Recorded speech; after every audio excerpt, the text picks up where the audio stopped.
morning, guys. Um, been driving for about an hour and a half or so. Had to use the bathroom again. Um, so yeah, I'm in Menonkin, something like that, North Dakota. I'm at the rest area. Had to stop for a quick second, use the bathroom. Let's see. I don't know if this map talks about where I'm at, because usually the map will have something that's like, you are here. I think, where's the interstate on this map? I don't even know where it's at.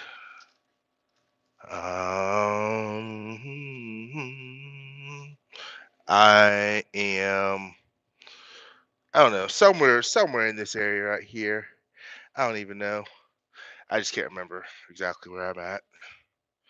Um, I just had to use the bathroom real quick.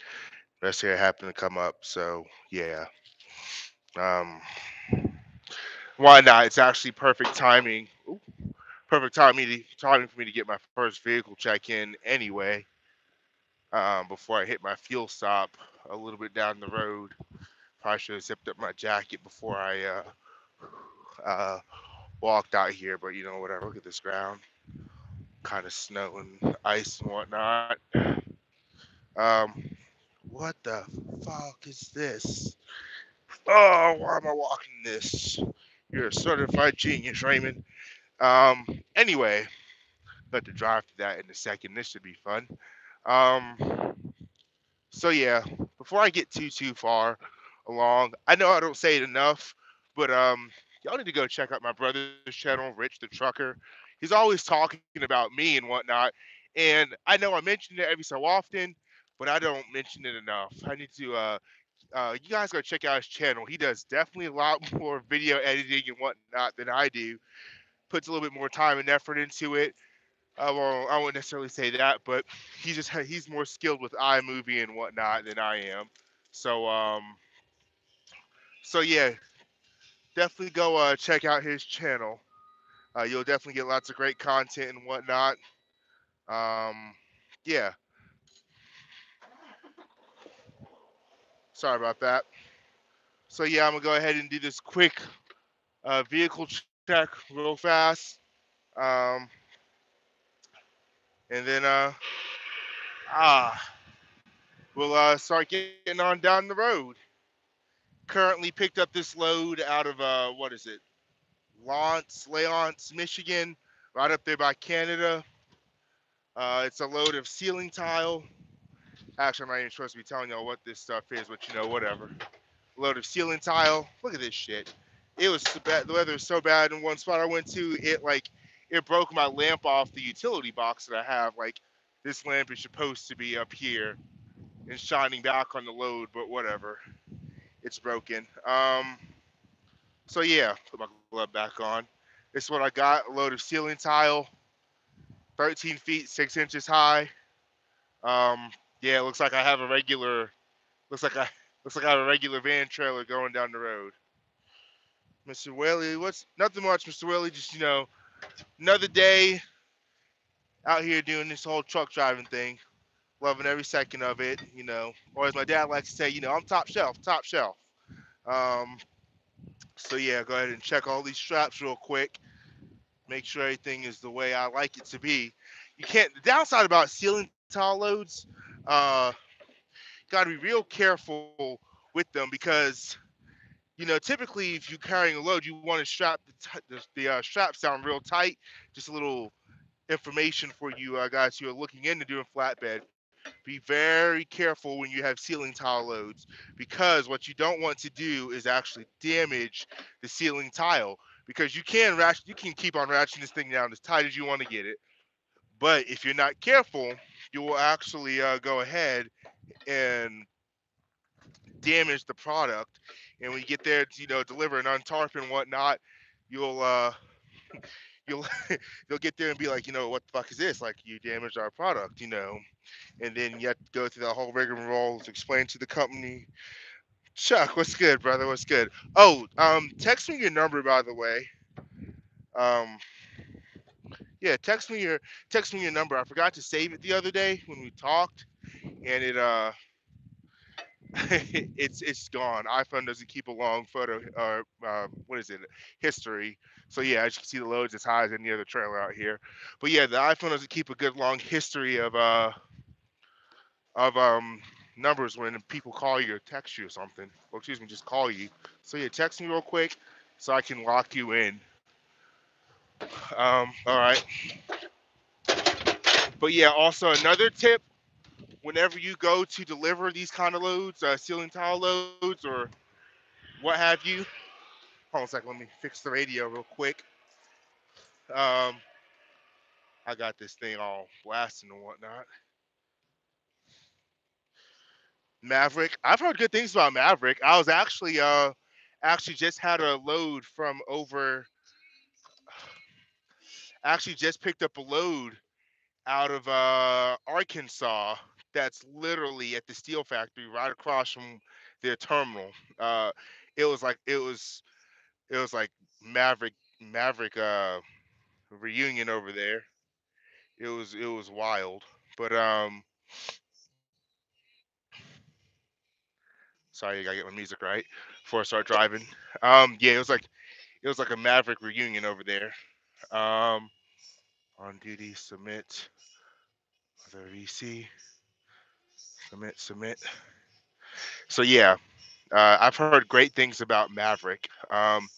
There's actually another guy. I believe his name is. I don't think it's Jay the Flatbedder. It's something, but he's a Maverick. He was a Maverick driver. He hasn't. Last time I looked at his channel, he hasn't made videos in a while. So I don't know if he has a new channel now or what have you. But yeah. But back to the ceiling tile stuff. Um, yeah, don't you or certain kind of loads in general. You don't want to overly secure it because you'll damage the product, and then you're gonna have to explain to Rail or Maverick or whomever you drive for, why you fucked up the product. Um, and also another tip, uh, depending on where, make sure you're in the spot where they want you to unload before you take the straps off. Because last time I had a spot I went to in Florida to deliver my another load of ceiling tile, what they wanted to do was there was another guy in the door. Um, it was like they had a forklift that had to come out this ramp and offload me from the side, which wasn't a big deal. That's what you're going to do with most of your flatbed loads. Most of the time you're not going to go into a dock. So what ended up happening was there was another driver in a box truck in the dock door, and I had to untarp on the street. But then after he left, I had to whip around and do a 90-degree back into the area where they wanted me to unload at. Now, this kind of load wobbles a lot. It's also very top heavy. That being said, if you drive a spread axle, you guys know that once you start getting to a certain point in the 90, really start getting past really a 45, you start feeling that trailer making the truck hop a lot more. So it's not like a drive-in or a refrigerator trailer. It's different. Like you'll get to a certain point, you guys can vouch for it who drive flatbed on the channel. Y'all know just like yeah, that thing starts hopping on you real hard. So if you have a load that wobbles as it is, and the trailer starts wobbling like that, you don't want to make the load fall off the trailer, especially after you completed an entire trip, and you're like right there at the place you're getting unloaded, and you just make all the shit fall off the trailer. Don't do that. Um, so yeah. So yeah, be safe with it. Keep the straps on until you're ready. Grounded you for what?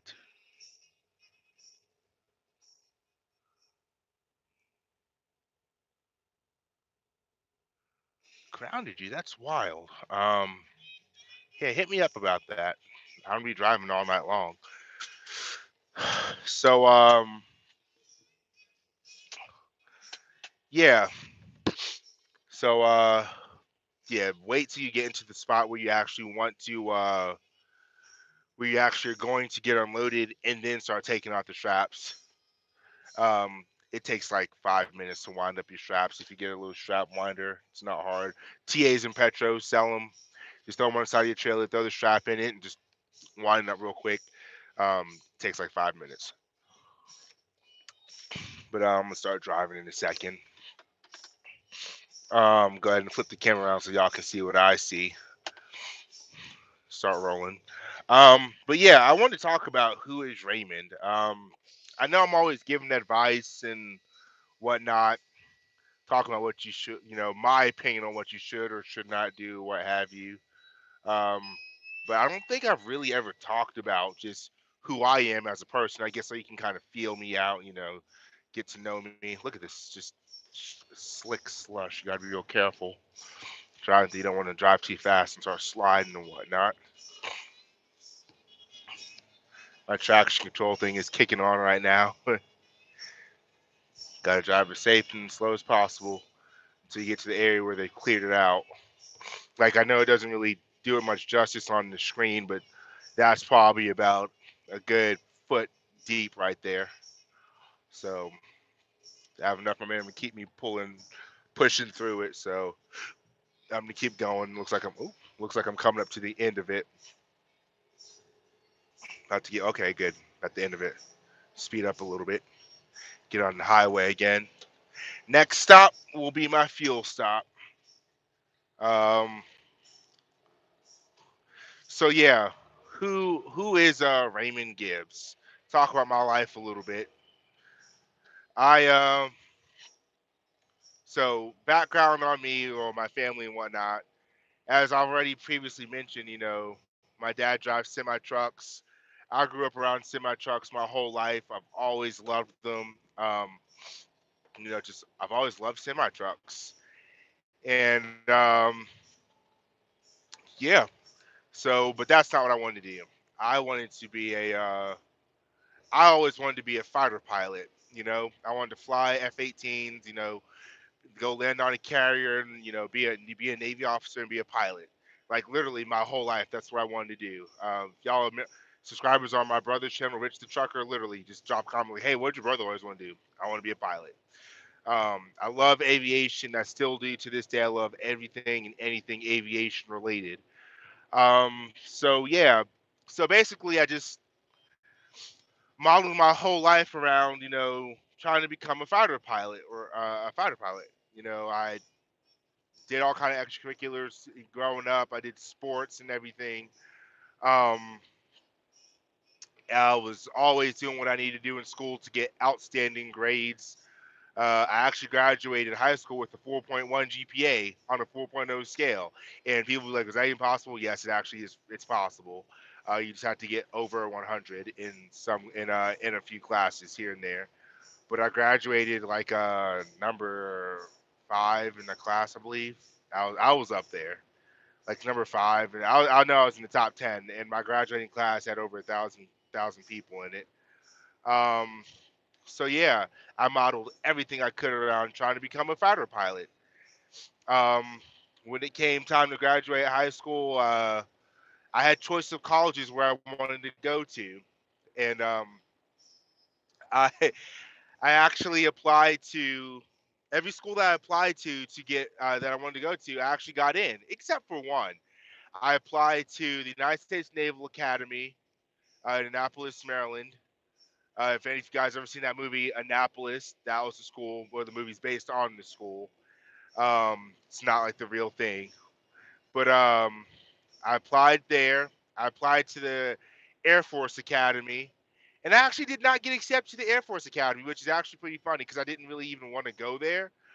But the guy that was one of the admissions people told me to. He's like, just apply. You should really consider it. I was like, I don't really want to go here, but I'll apply. And I didn't even get in, so it's kind of a wasted time.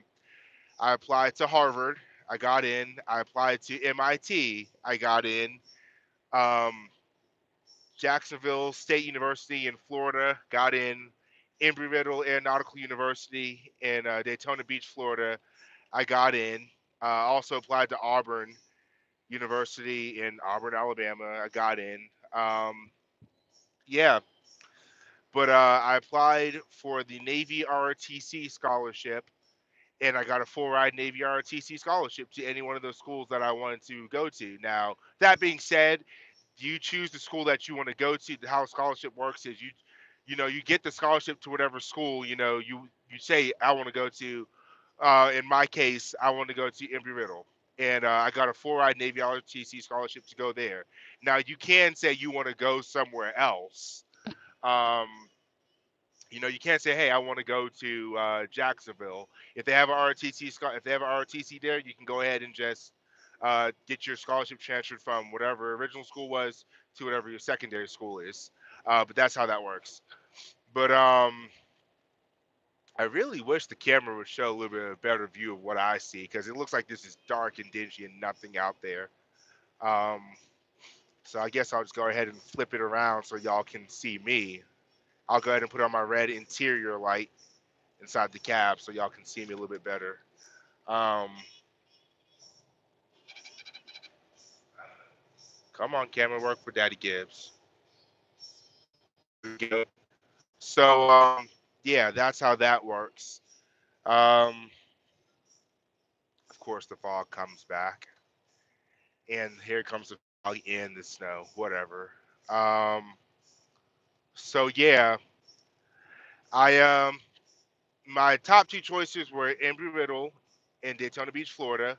I had a full-ride Navy ROTC scholarship there to study aeronautical engineering, and that's what the scholarship was for. Now I could have gone there and majored in underwater basket weaving if I wanted to. Still would have paid for it, but you basically have to tell them what your intended major is.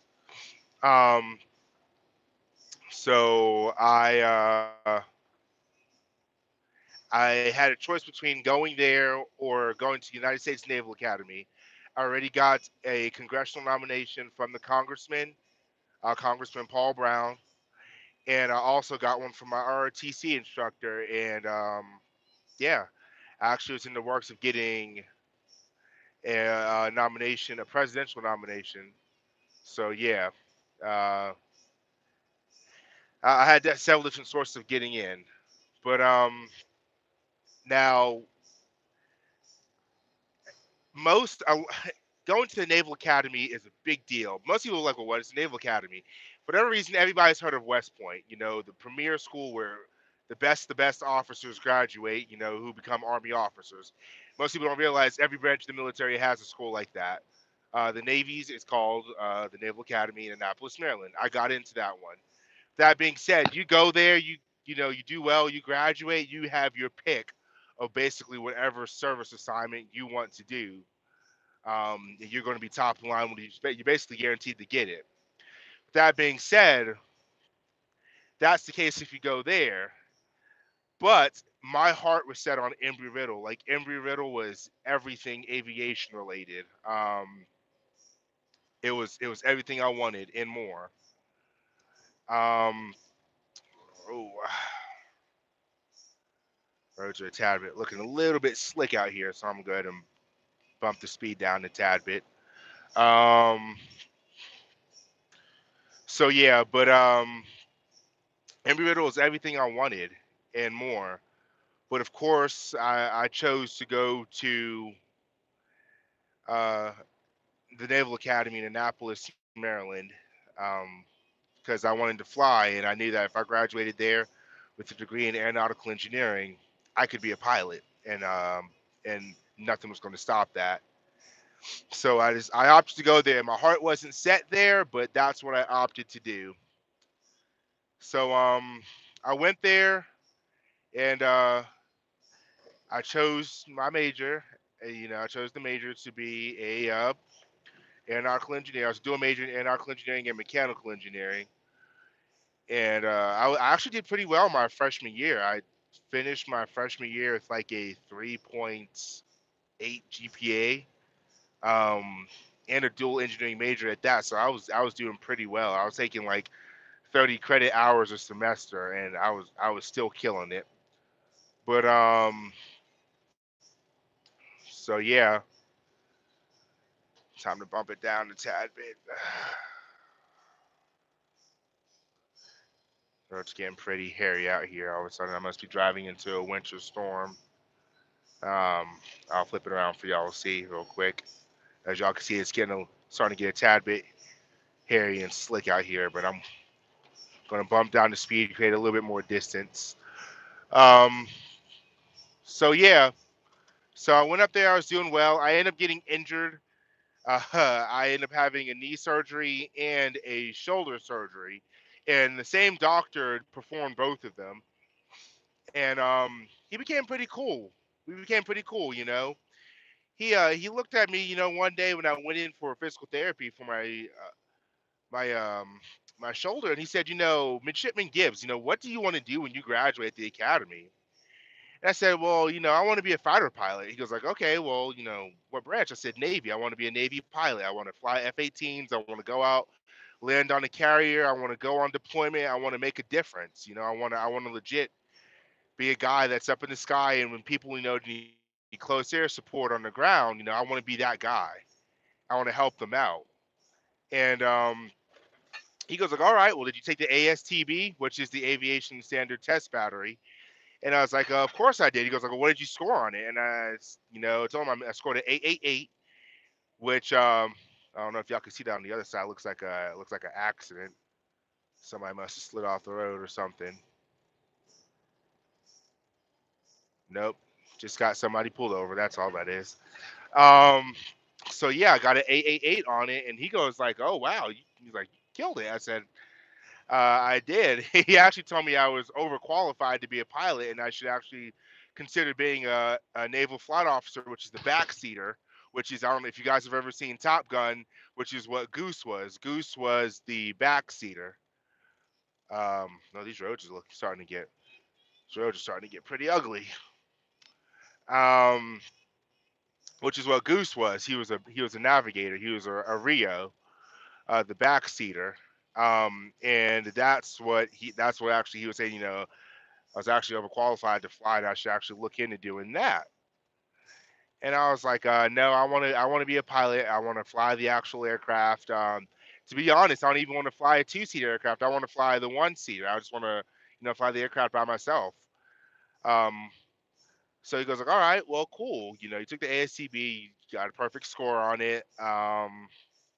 He's like, we can go ahead and get you the flight physical. Now, the way it works at the academy is you're not going to get that kind of physical usually until you sign your 2 for 7, which basically means once you complete your sophomore year and you go into your junior year, you sign a contract that says you are now obligated to complete either complete the academy, B, or if you don't complete it, you have to go into the military and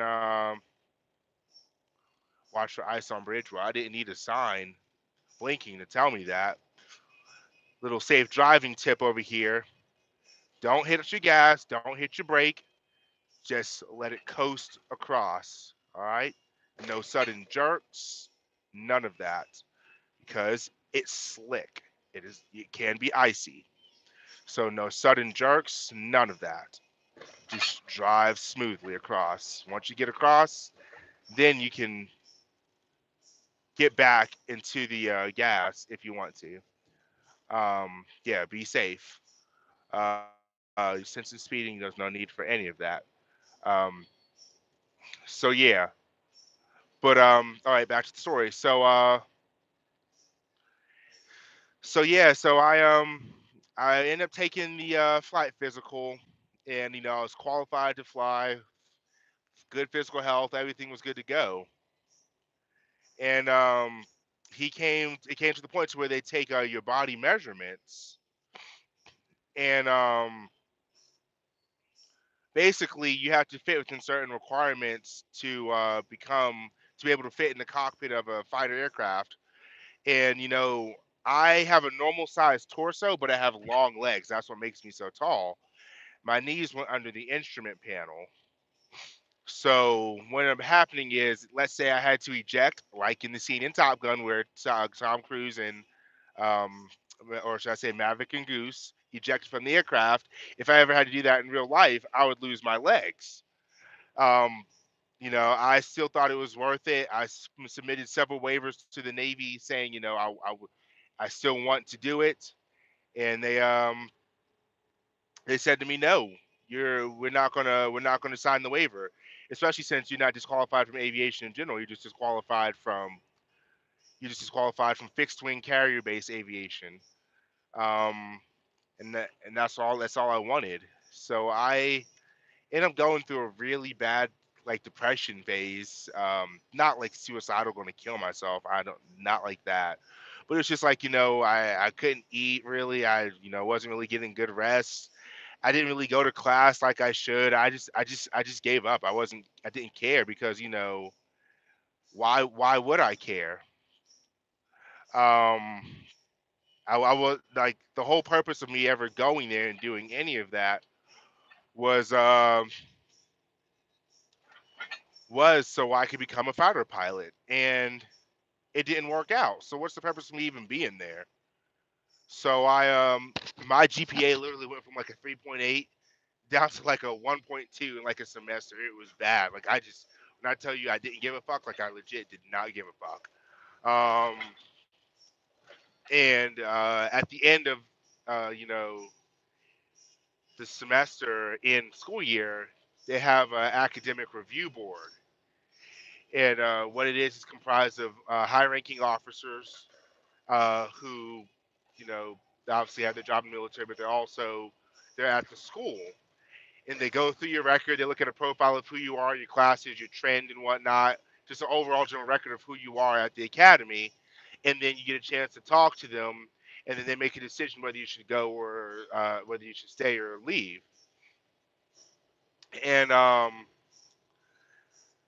battalion officer was also my ethics professor, and she that's her short tour, Commander Phillips. I'll never forget her. Her short tour was to be an ethics professor at the Naval Academy, but she is actually a pilot. She's actually a pilot in the Navy, and she knew about everything that had happened to me from start to finish. And she was one of the voting members on the review board about, if somebody should stay or go. And she vouched for me. She told them, everything that happened for me. She told them she knows me personally. She's like, these stats may say one thing, but I know Mr. Gibbs, is for a person that's who he is. I know him because of everything he went through, and he's one of my students. I know that these numbers and whatnot don't accurately reflect who he is as a person. And when it came down to it, they gave me the choice. They said, you can either A, choose to leave the academy, but choose to leave the Naval Academy, but yeah, you won't owe them any, you won't owe us anything, or B, you can stay, but you can never fail another class, or else you won't graduate on time. So it's just like the choice is yours. You can either stay, graduate, but never fail another class, or B, leave and not owe us anything. And in front of the high-ranking officers, I literally said to them all, I said, I'm going to leave. And some of them looked at me in disbelief because some people fight their entire life. All they want to do is go to the academy. And here, they never get that opportunity. And here I am, blessed with that opportunity, and I gave it up. And I said, to me, I said, being officer is great and cool, but I said, honestly, I wanted to fly. I didn't want to be a surface warfare officer. I didn't want to be a submarine officer. I didn't want to be a Navy SEAL. I didn't want to do anything outside of fly. And if I stayed, I would have gone into another field. Well, if I went into another field, I would have been a miserable officer. And if I'm miserable, the lives of the men that work for me. What's up, Richard? The lives of the men that work for me, as officer, I'm going to be leading men. I said, you know what? If my life is miserable, I'm going to make their life miserable, and they haven't done anything to deserve that. I owe them more than to give them my pity and my misery. So I said, I'll leave, and they said, all right, well, then that decision is made. You're separated from the Naval Academy, and and so I packed up my stuff. My mom helped me out, while I was going through the separation process out there. My mom helped me out as far as getting accepted to another school with the aviation program in Georgia called Middle Georgia. Shut up. I hate this lane mitigation system that these trucks have. Like, it lets you know if you're too far left or too far right. and it'll let you know if you're like bumping up against the lane. But like the thing is, I'm following the semi clear path that I have, but it's kind of overlapping the center line, the center white dotted line. So it's gonna keep on buzzing, thinking that I can't maintain my lane. And it's not that I can't maintain my lane. It's just the simple fact that I don't I don't want to ride too close to the shoulder because as you guys, it's kind of hard for y'all to see on the camera. The passing lane is completely unplowed whatsoever. Um, and the shoulder over there is filled with snow. Like it's literally just this little strip of openness right here. That's the lane that everybody's going to drive in. I hope nobody's going to be foolish enough to try to pass me. That's a bad bet. It's a bad idea. So yeah, but so yeah, but I ended up going to Middle Georgia College, and I learned a lot about aviation out there. I took up a dual major in air traffic controlling and also with the flight program option. So on top of air traffic controlling, I was on top of, yes, I know I'm not in my lane, um, and the lane just got thinner and thinner and thinner. You can barely see shit now. I'm going to shut down at the next available place because you can't see dick out here. This is fucking terrible. What the fuck? I'm gonna slow it down a whole bunch because somebody asked another video about winter driving tips. Here's a good winter driving impromptu tip right here. Can't see dick, don't break down at the next safest place because I can't see fucking shit right now. Like the little bit of road that was good is like not even here anymore. Let me kill my high beams real quick for the guys that are over there. Um, so yeah, but okay, the road kind of opened back up a little bit. So so yeah, so I went there and actually learned a lot about aviation. I actually learned that I would have been better off to not fly the F-18, but to actually fly the kind of aircraft that they were saying that I was stuck to having to fly, because my dream was to fly fighters, but also to get out and become a commercial pilot. With that being said, the way you move up is you have to fly aircraft with a high MTOW. MTOW stands for maximum takeoff weight. Obviously, the larger the aircraft, the higher the maximum takeoff weight. Thus, the more pay you'd make in the civilian side. If I was in the Navy and flew P3s or P8s, I would literally would have had experience flying an aircraft with a high MTOW. I could have came out the Navy and went straight into flying, a large aircraft for whatever airline company I wanted to fly for. Went straight into a six-figure job. But you live and you learn. It's part of life. Um, so so I went to Middle Georgia, and I was up there. I was doing well, between flying and my air traffic controlling class. However, there's no scholarships to pay for aviation. Um, y'all can't tell in the video, like this is my high beam, so it doesn't even look high on the screen for y'all to see, but it's pretty shitty out here. Um, Cleared up a little bit, so I'm probably just going to keep on pushing on for a tad bit. And if it gets ugly again, I'm just going to have to definitely shut down. But yeah, I'm just gonna keep on pushing on for a tad bit. Um, just keep it at a slow rate of speed that I'm at right now. So yeah, but so there's no scholarships to pay for aviation. So I said, well, how am I going to pay for college? Because I just cannot see myself going into all this debt. It just doesn't make sense. So I left there and I said, you know what? I'm just going to go active duty in the military for 4 years. Get the GI Bill, get out, and just go from there. So, uh, what is that? Pilot or a flying J? I don't even know. I don't even know what it is.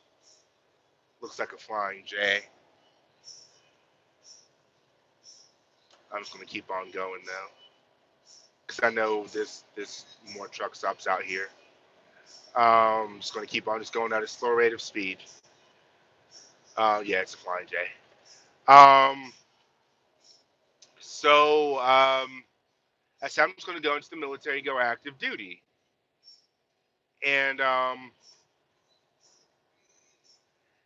I went to the recruiter, took the ASVAB, got a perfect score on the ASVAB, uh, got 99 overall and a 136 GT score out of 140.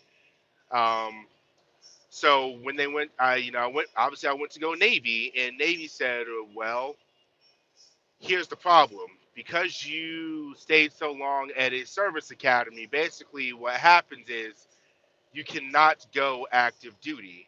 You can't go active duty under any job you want. The only way you'd be allowed to come back into the military is if you go under a special warfare contract.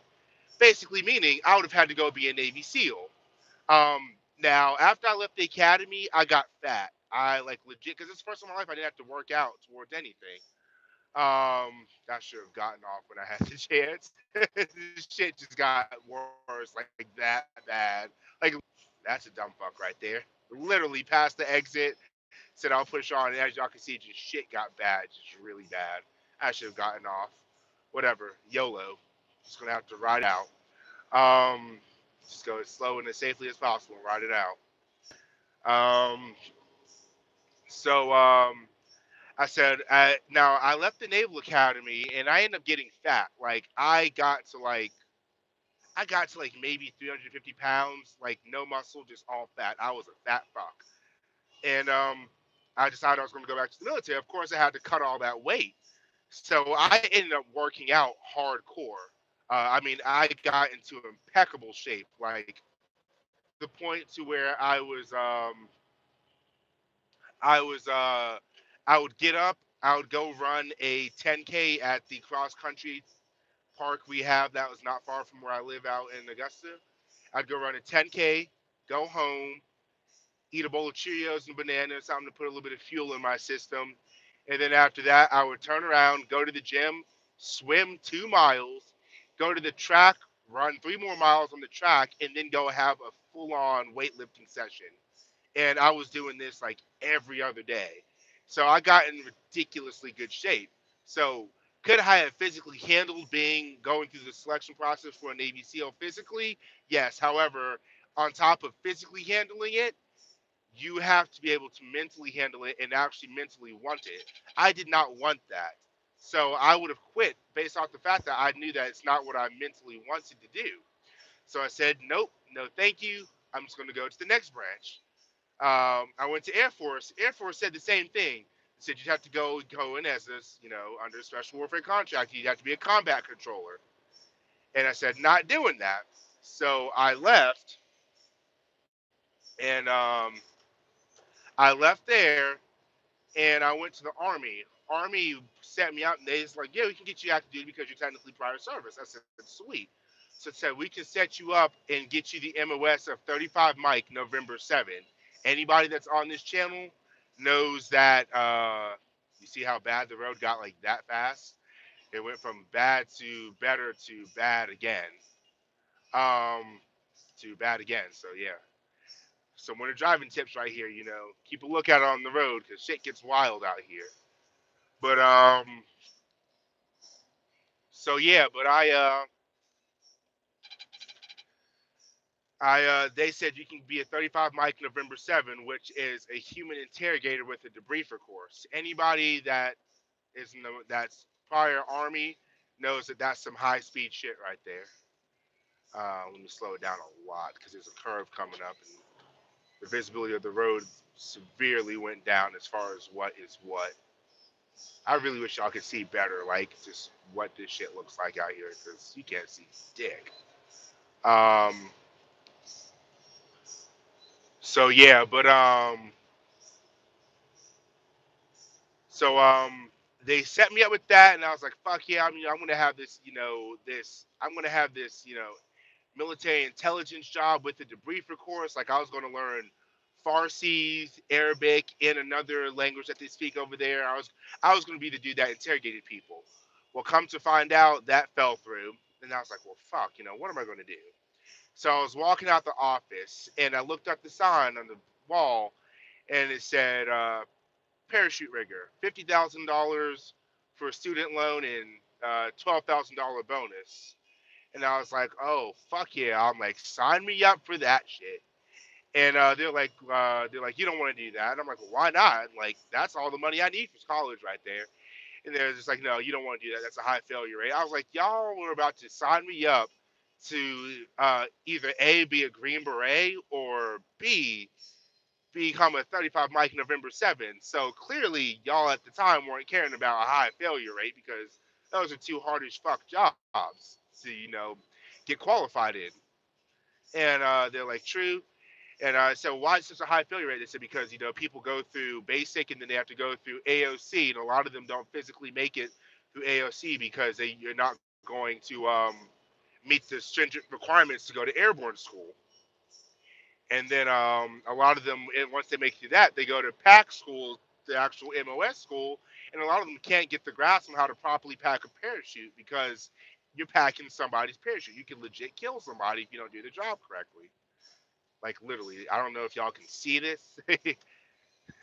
Windshield's kind of freezing up where the camera's sitting at, but the road doesn't exist anymore. Like literally, there's no differentiation between the shoulder and the actual highway. So this is the equivalent of being up shit creek without a paddle, and your boat has a fucking hole in it. But whatever, I'm just going to shut down at the next truck stop. It is what it is. This isn't working. This, yes, like I always preach in my other videos, safety before service. Um, this shit right here is not working. Like, I can't see anything. I'm gonna have to wait till daytime to pick back up and start driving. Um, to safely drive at least. Let me whip out my little handy dandy truck stop book real quick. See where the next available truck stop is for me. I'm in North Dakota on I-94. Let's see what yardstick I'm coming up to in a second. My crash mitigation system just went out because it's froze over, so it can't even pick up anything anymore. So yeah, we're just gonna stay at this slow speed. I'm doing about 35 miles an hour.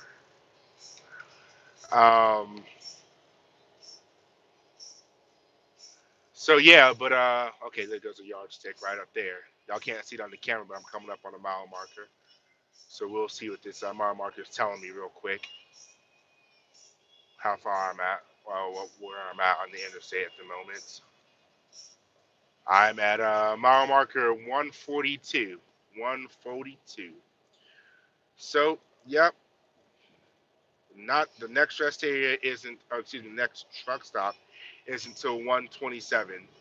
So that's the next place I can safely park. So I got a little less than 20 miles to go. Fuck it, whatever.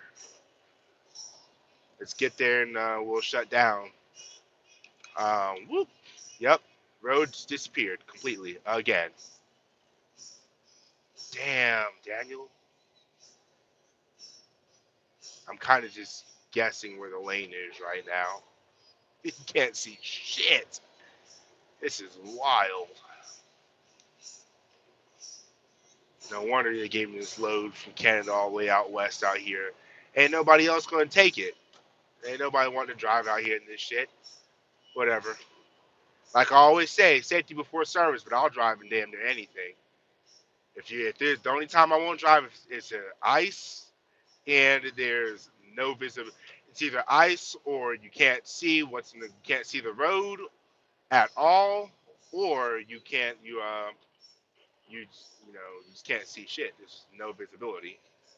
And I'm right now hitting on a good bit of the road, not being able to see it. The road is going in and out. Can't really see it. See it now? It's completely gone again. Can't see it. Um, so yeah, I'm kind of using a little bit of common sense here. I can kind of see the yellow strip, the yellow line on the far side of the road on the passing lane, and I have the markers over there. You kind of the little reflective markers on the side of the road. So I'm using that to kind of gauge where the lane is, and I'm just keeping it in the straight and narrow. That's how I'm gauging where my lane is. Um, so yeah, but So long story short, I said sign me. I said sign me up for that job, and they said it's a high dropout rate, but whatever. So I said fuck it, I don't care. Sign me up for it, and I will make it through. I said because I want my dream too bad. I will not fail. I don't fail. Um, and they said all right, sign me up for it. And at the time I wasn't in college. I was back home. I was working part time at Walmart. Between work and working out, that's literally all I did. My brother worked for the sheriff's office at the time, and fuck him. He's leaving his high beams on, and I can't see dick. Now you turn them down. Try to be polite to these people out here, and they want to blind the shit out of you. They don't care. Um, so yeah, he was like, I was partying and whatnot. 3 days before I shipped out, I my recruiter called me. He was like, hey,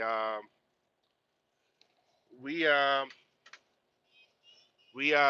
a mess up in your paperwork. You can't ship out. I said, all right, whatever, no big deal. So how long do I have to wait? They said you have to wait 9.5 months. I was like, 9.5 fucking months. I was like, what? So my brother, I'll never forget this. Richard, yeah, if you're still watching, you can attest to this. I don't know if you remember this, but I remember this. I partied hard one night, and you came and picked me up you came and pick me up that night actually, and let me crash on your couch at your apartment when you lived over in the Traditions at the time. Let me crash on your couch. I'm not sure if you remember that, but I do. And I was hungover like a motherfucker, and you were just like, Raymond, you should really look into getting a job at the sheriff's office, or like, while you're waiting this 9.5 months, and while you're waiting this 9.5 months, at least it beats working part time at Walmart. Like this shit out. Like I can't read the comments. I normally would, you guys, but I can't take my eyes off the road for even like a fraction of a second. Like there's literally the road is completely covered right now. I don't see a lane at all. None. No lines, no nothing. So I'm just gauging between the middle where it's grass and the right hand side where there's the marker lights, and that's how I'm gauging, I guess, where the road kind of is. And whenever the lane reappears and I have a lane to drive in, and when I don't have one, I'm using that to gauge. So I'll get to the comments when I can, but as of right now, you guys, I cannot read the comments because I can't see anything. Um, so yeah, but here comes another person on the inside road. Let me kill my high beams, slow it down a tad bit more for him. Well, shoot, not even for him, for myself. Um, so yeah, but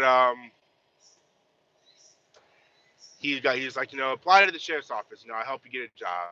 So I applied to the sheriff's office, and I ended up getting the job, working in the jail, and worked in the jail for 9.5 months. And I went off to do my thing in the military, did my training, successfully completed everything, came back home, reapplied to school, and school already knew what my plan was. I already let them know, so they obviously accepted me back. And then they said, "Well, how are you going to pay for college?" I'm like, "Well, I completed what I needed to complete." I said, as long as I'm in good standing with my unit, I can go ahead and the military, the government will pay for it. And they said, "Well, it's not your contract." And I said, "Well, what do you mean?" And we went and reviewed it. Well, somehow or another, it magically got dropped from the contract to have my college and whatnot paid for, the student loan repayment. So all I got was my bonus, but nothing to pay for college. So right now, I was right back in the same boat, except now I'm stuck in the Army Reserves as a parachute rigger, which I did enjoy the job.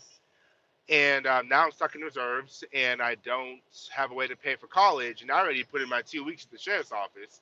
So, I moseyed back on over there and talked to the lady that was over the hiring at the time that I'm going to have to go ahead and pull back that 2 weeks. Some stuff fell through, and she goes like, "What 2 weeks?" And, it disappeared. And I put in for the police academy after being in the jail for a little bit longer. and I legit got rejected. I ended up getting my own apartment and whatnot before I put in for it. But yeah, I got rejected, and I was like, well, damn, why did I get rejected? And then literally 2 weeks after finding out I got rejected, my mom got cancer or found out she had cancer, and I was with her through all of that. So I mean, it's kind of a fucking asshole. Kill your high beams. Thank you, super dick. Um, Look at that. I'm just calling this guy's names like literally while I was riding with my high beams on a second ago. But then I killed him for the guy, so it's whatever. Look at this dumb fuck, literally coming up on my passenger side trying to pass me. Look at this. Dude has balls of steel out here hauling ass like that with the trailer. All right, sir, you do you. Go ahead and be great. And the spirit of the Lord bless you. Do your thing, brother. I'm not there with you. And I weigh a shit ton more than you do. So we're not gonna play that whole game where I'm going hauling ass with you. Um, so I was there with my mom throughout everything, throughout all of her chemo appointments, all of her surgeries, all of her radiation appointments, everything. I was there with her through everything. Once all that cleared, I I reapplied for the police academy and actually got picked up for it. Went through the police academy, graduated, and became a patrol officer. Um, and as I've mentioned in another video, that's when I met my child's mother. And I met her like right after police academy graduation. So I was actually, trying to get married at the time. I was like, I have a good career, upward, kind of some form of upward mobility. Can finish my degree, go on and try to become an FBI or NSA or CIA or something. I didn't want to stay a local cop the whole time, although I did enjoy it. She had a good job. She enjoyed it. She enjoyed her job. And then things started just happening. I've talked about that in another one of my videos. Talked about how things started happening. She lost her job and then got pregnant all around the same time. And how I had to work all the time and it just wasn't cutting it. And I'll never forget. It was actually when Hurricane Matthew hit. I don't know if you guys remember that back in 20, 2017 when Hurricane Matthew hit off the coast and off the coast in South Carolina, North Carolina area down there. And I'll never forget, like, she was having a baby shower, and I already talked to her about going to drive trucks. And she was like, just kind of wait, She asked me to kind of postpone it. And, and I was like, fine, I'll wait for Junior. And I postponed it for a little bit. And, and I'll never forget, like, it was a day where she was driving in her car. Well, I'll make sure I'm doing this in chronological order. I was tossing around the idea of becoming a truck driver, and I'll never forget. I was on call from the sheriff's office. They said, look, hurricanes hit. We got all these refugees coming in. We need you back home. So I tried to get back home, trying to drive home in this damn hurricane, and it just wasn't happening. So I ended up having to turn back around and call them and say, look, I can't make it home. There's no way I can safely make it home. Y'all gonna have to make do without me. So I stayed up there in North Carolina. But I remember trying to drive home. I talked to my dad on the phone. I was like, something's got to change. And then he was like, trucking is always an option, and just consider it. And I said, I'm really heavily am thinking about it. So when I tell people on the channel, like I completely understand about you tossing around in your mind if you want to drive a truck. I completely understand because I was in that position for around a year, a little more than a year, tossing around, should I stay? Should I go? If I go into trucking, what should I expect? All the same questions you guys have, I legit had them. And on top of that, I had somebody that had 30 years of experience as a guidance counselor for me, and I still had a shit ton of questions. So I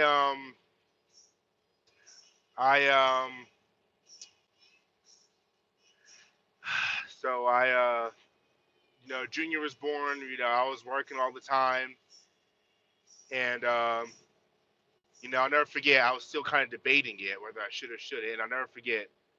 One day she called me and said, "Hey, just want to let you know my car broke down," and she was on Bobby Jones.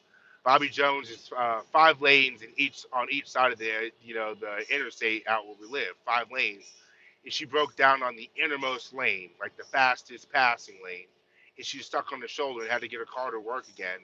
And she was on the shoulder, and my son was in the car with her, a newborn kid. And I was like, this shit is just not going to fly. I said, I just cannot, we got to get you a new car. I said, she's like, we can't afford it. And I said, I know we can't afford it. And I said, but I'd rather work more specials and work more overtime than having you stuck out here, break down on the inside of the road with you and my child on the innermost lane of an interstate, potentially getting hit by a car and killing y'all. So I'll work whatever specials I need to work. So we end up getting her a new car, and yeah, get her old car back to her parents, and end up getting her a new car. Well, not new, but it was a used car, but a lot newer than what she had. So end up doing that, and excuse me, end up doing that, and was just still hurting. And I was actually looking at going to Prime. I had all this stuff set up going to Prime. I was actually ready to ship out in November to go to Prime. And my brother, Rich the trucker, who, like I said, look him up. He was like, "You ever heard of this company called Roel?" And I was like, "What the fuck is Roel?" And I was like, and I looked it up, and I was like, "Rail?" He was like, "Yeah." I was like, "What the fuck is rail? Like, what are you gonna do? We're gonna drive trains?" It's like, "Is that what we're doing? You trying to drive trains?" Because he was wanting to leave the sheriff's office at the same time. And he was like, "No, man, it's a trucking company. You go there, you get your CDL in like 3.5, 4 weeks or whatever, and you do 19, 21 days with the trainer, then you're on your own." And I was like, we were about to start in the middle of winter, and I was like, I don't know about that. I'm like, that just doesn't seem too smart or safe to me. I don't know if he's still watching, but he can type a comment and attest to this. And I was like, dude, come to Prime with me. I was like, fuck this rail place. Like, go to Prime. Like, you go there, get your license the same amount of time, then you spend all the time with the trainer. Like, by the time you're cut loose on your own, you would have been driving for a nice little minute. So I mean, you're gonna be good. And he's like, man, I'm telling you, you need to come to Rail. Rail just, he's like, I don't know, I have a good feeling about Rail. And I was like, no, I was actually scheduled to go to Prime before Rail, but he got married, so I ended up having to push it out. And then he convinced me to go to Rail with him. But I was like debating him, fighting him tooth and nail about going to this Rail place. I was like, fuck it, whatever. He was like, Raymond, just come to CDL school with me. We can room together. We'll figure this. She's like, we can study, we can do everything together. And I was like, whatever, cool. So I called Rail and applied. Got hired, and they roomed us together. We went to the CDL program, and we both graduated. And then we both, well, I stayed, like, as soon as we got our license, I went straight out with the trainer. I didn't even elect to go home. I went straight out with the trainer, and he decided to go home. And I missed Thanksgiving that year, and I missed Thanksgiving, but I ended up getting my own truck. I actually my official solo date is on my birthday, December 2nd, 2017. Is my official solo date with the company, and that was the day I got issued truck number 7899, aka Barry Allen the War Pig. That's what I named it, and I was able to get home in time for my son's first birthday. I was able to get home in time for that. I got home like the day before his first birthday, and yeah, stayed with the company. Richard ended up leaving, and I stayed with Rail. And it was rough. Like I said, I started at 33 cents per mile. I started like as low as you could possibly start with the company for dry man. I was fucking hurting. Like I was coming out here, I was managing my time. I was doing, I was watching Trucker Brown, watching Troy Smoss, like looking at all these guys, trying to learn how to manage my time in my logbook. And I learned so much from them. I was out here turning 3,500 miles on the first 70, and then recap, I was running 29 to 3,200 miles a week. But you couldn't tell me shit. I was murdering miles, and I still was getting shitty ass paychecks just because of how low my pay was. So at one point, I was actually looking at quitting and going to J&R Shugle, because J&R Shugle will hire you at 6 months of experience, and they have a very good program, not a very good thing they got going over there. So that's one thing people look at. If you get to rail or whatever company you want to go to, and you decide to leave, it's just not working out because it's just you need something that's going to bump you up in pay. Look into J&R Shugle. Have a good driving record, no incidents. J&R Shugle hires you at 6 months, and they're going to look out for you. They have a very good thing going. They're sure to line your pocket with money. It's not going to be a shit ton of money at first because you're still a rookie, but it's damn sure a lot more than what you're going to be making, over at Rail at first. Um, so I applied to JNR Shingle. I actually got hired on, and I opted. I said, you know what? I said I'm going to stay with what I know instead of up and leaving Rail. Instead of going somewhere I don't know, I'm going to stay with Rail with what I know and ride it out. And I ended up going to trainer school, trainer foundation, became a trainer, and yeah, went from there. I noticed another thing people like to ask is, oh, that truck stop that I'm looking at stopping at is labeled as a small truck stop. I don't know, so there might not be any space. I don't need it. I don't even care if it's 24 hours or not. I just need it to be open. We'll see. It's labeled as a small truck stop. So exit 127. So I should be there in a few minutes. Um, so yeah, but I'm pretty sure y'all are probably watching now because y'all like look at the shit you're driving. Y'all don't even care about what I gotta say anymore. But so yeah, but I said I'm gonna stay with what I know, and I'm not gonna quit. Stayed, became a trainer. I was training for a while, and then I started noticing my miles dropped. And I'm a firm believer as a trainer that instead of pimping students for miles, I prefer to come out here and actually train them, because the same reason I started driving trucks is the same reason they did, because they want to come out here and do well. And I want to make sure I gave them the tools they need to, build on that foundation to come out and do well. Okay, look at that. Exit 27, 1 mile, 1 mile. Almost there. Almost there to the Cenex, or Cenex, CENX. If y'all know how to say it, y'all let me know. Of course, the road gets as ugly as it's been the whole time. Literally can't see shit. Um, I noticed a drop in my miles, and they stay like this consistently. Um, Rail went through and cleaned house. They started noticing a lot of drivers were complaining about miles. They started noticing a lot of fleet managers weren't doing their job. So they actually went through and fired a lot of fleet managers. That's a little 401 scoop that y'all don't know about the company that you're obviously going to find out. So that's a plus. They're not going to tell you that, but that is a plus. The company, went through and they cleaned house. They realized fleet managers weren't giving the drivers miles like they wanted or needed. So they actually went through and fired a bunch of fleet managers. And a lot of higher ups too. They're saying if you're not performing, you're out the fucking door. All right, so another driving tip, real quick, a quick interjection. Um, if you know you're in really bad weather like this, don't wait to the last second to try to slow down to get off the interstate. You see how, even though the off ramp is way up there, I'm slowing down way ahead. I don't want to wait to the last second to try to slow down, because you don't know what obstacles you're going to come up to. Kill my high beams for this gentleman. So slow down way in advance. Everybody's already driving slow as it is, so it doesn't matter if you one more car driving extra slow, one more vehicle driving extra slow. So kill your speed.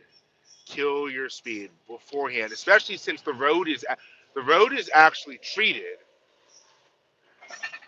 The road is actually treated, and it still looks this bad. Off ramps are usually not treated much, if at all. So the off ramps are going to be extra bad. So as y'all can see, I'm getting onto the off ramp now. Y'all can actually see this from the camera. Y'all can see how there's literally do you see how like there's you can't see shit. You can't see the off ramp at all. There's no treatment on it whatsoever. It's just straight. Put my high beams on so y'all can see a little bit better. It's straight covered in snow and ice. You can't see anything. And this is why you slow down early in advance because you don't know what you're getting onto. So be as cautious as possible. Um. So yeah. Okay. So So yep. Started training. Noticed a drop in my miles because I was training. And that's when I started saying, you know what? I'm only doing 2,500 miles a week. I might as well swap to flatbed. I said, fuck it, 2,500 miles a week is good for flatbed. It's very good for flatbed. I'm not scared to do a little bit of work. I don't mind tarping. I don't mind doing any of this work. Okay, another thing, be very careful when you're making these turns. Very slow. You do not want to rush through them. You don't want to get in the gas because what could happen is it could cause you to jackknife. You don't want to jackknife. That's what you don't want to do. All right. So, okay. So on top of the Cinex being over here, there's also a mobile gas station for me to park at. It looks like the Cinex is. I think I'm going to park at the mobile instead because it looks like there's more to offer over there as far as services. The Cinex looks closed. The mobile looks like it's 24 hours. So yeah. Um, So yeah, I'll get to the comments in a second, you guys. Like literally, just give me a second to park. Like my windshield is legit freezing up on me.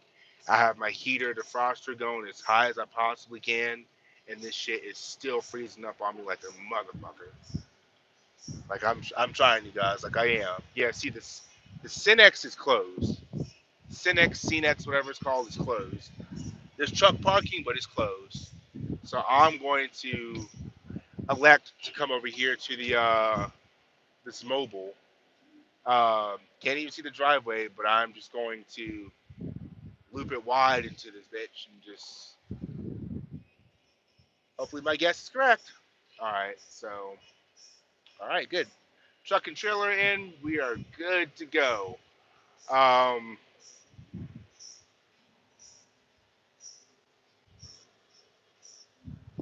yep, looks like we're good to go over here. Um, so yeah, so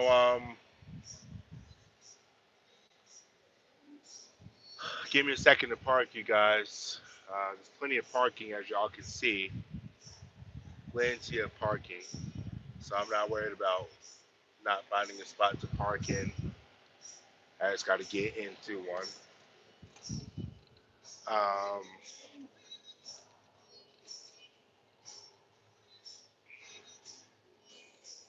got some spread axle action going on over here. So I'm gonna hit this turn real tight right here.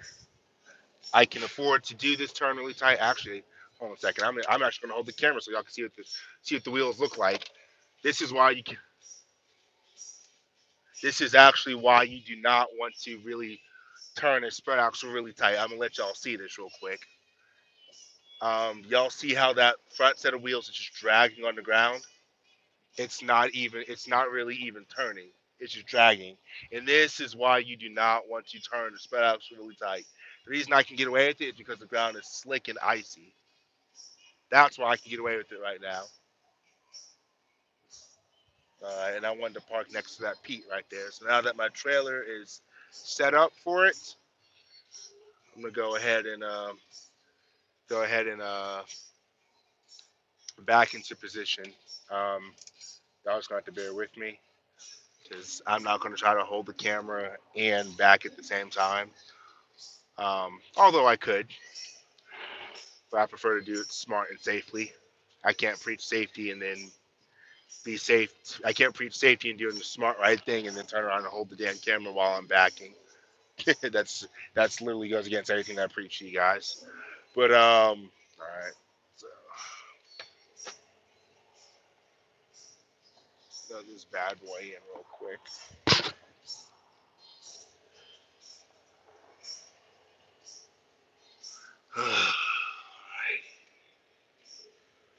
We're just gonna break it down here for a little bit.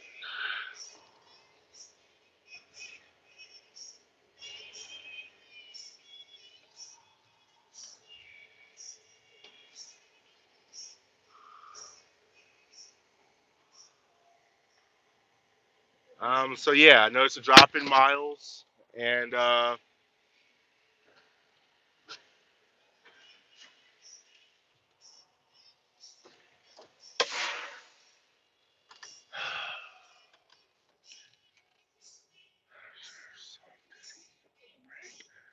noticed a drop in miles, so I said, "Fuck it, I'll swap to flatbed," and I did.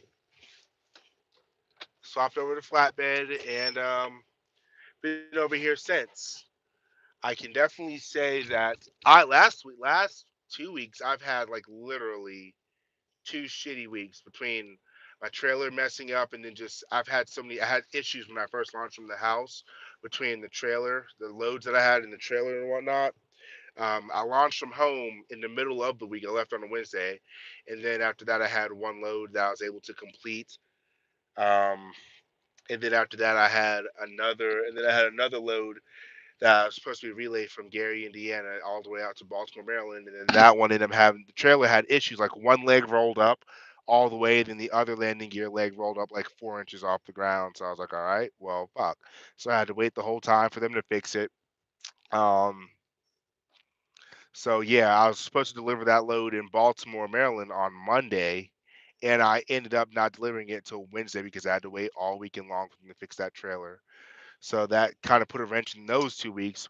But I'll tell you the significant pay difference between those 2 weeks, between that and dry van. Those 2 weeks were bad weeks. The first 2 weeks I've had since I left home were bad weeks. Literally bad. The worst that I've had since I started with flatbed. And the pay that I received off of that is literally about the average pay that I would make when I was dry van. So that speaks volumes right there. Literally 2 bad weeks and the pay was what I made on good weeks when I was in dry van. Flatbed pays more. If you pay is high enough, flatbed pays more. Um, so yeah, been flatbedding since, and it's been great. I enjoy it. Really can't complain. Let me look at the comments. Not normally read the comments while doing stuff, but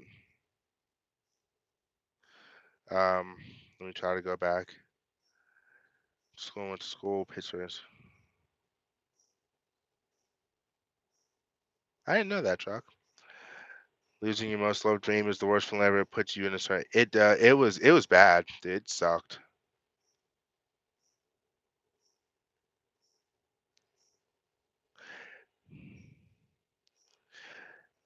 Jody, ILS. I'm assuming you're talking about instrument landing system. Um, I'm assuming that's what you're wanting, what you're getting at. Um, Shocking stuff was good, brother. I haven't talked to you in a while. Do you need a passport to start with rail? No, you don't need. You don't need a. You don't need a passport to start. But yeah, it does help to have one. It does. It does help out. Yeah, Jody's telling you it does help out.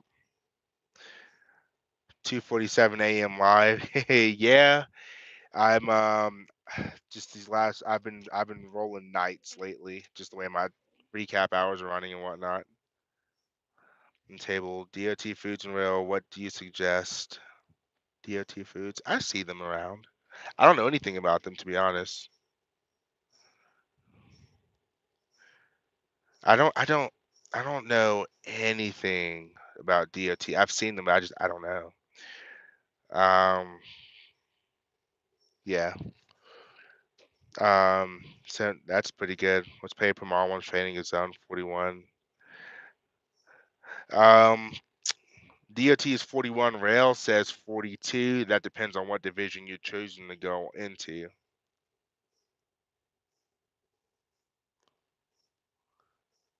So yeah, everywhere has their own thing. So yeah, but yeah, when it comes down to it, here I am, driving trucks. I enjoy it. Um, I definitely would like to get more established financially and whatnot, and then from there, um, um, I definitely like to get more established financially into my life, and then honestly, I would like to pick up flying again, just recreationally, and then also um, finish my degree and go from there. I don't know. I have different things I want to do. Um, I'm considering becoming a local freight hauler, line haul driver for shit, for FedEx or Sire or Old Dominion. One of those freight companies. I'm considering doing that probably soon. Um, I don't know. I have different. I don't know. I just there's so many different things that I could do. I don't know just yet. We'll see. Um,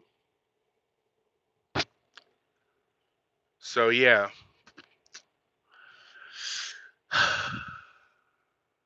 I'm gonna come cut this to an end soon, so I can look at the weather map on the phone, see what that's talking about. Um, yeah, see what that's talking about. See how bad this snowstorm is that I'm in right now. Um, road conditions. I'm gonna call the number on the map, see what the road conditions are. Blah blah blah. Um, do some truck driver stuff that y'all will learn once y'all get out here on your own. Um, So yeah, but also I'm currently I when I picked up in Baltimore after I delivered in Baltimore, I picked up in Baltimore and took a load from there up to Gwinn, Michigan, and I met a driver out in Baltimore who was a curtain side driver, and we ran the entire run together because we both picked up at the same time. We delivered at the same place at the same time. Um, and we were running the same kind of hours. So we ran the entire load together. Great dude. Actually, we exchanged numbers. My CB is messed up for whatever reason. Um, so we couldn't talk on that, but we talked on the phone. But we exchanged numbers, we leapfrogged, and we literally ran our logbook and everything the exact same from Maryland all the way up to Gwinn, Michigan, the entire like 1,100-mile drive together. Um, Great guy, and I actually told him about the channel, and I did an interview with him. He allowed me to interview him.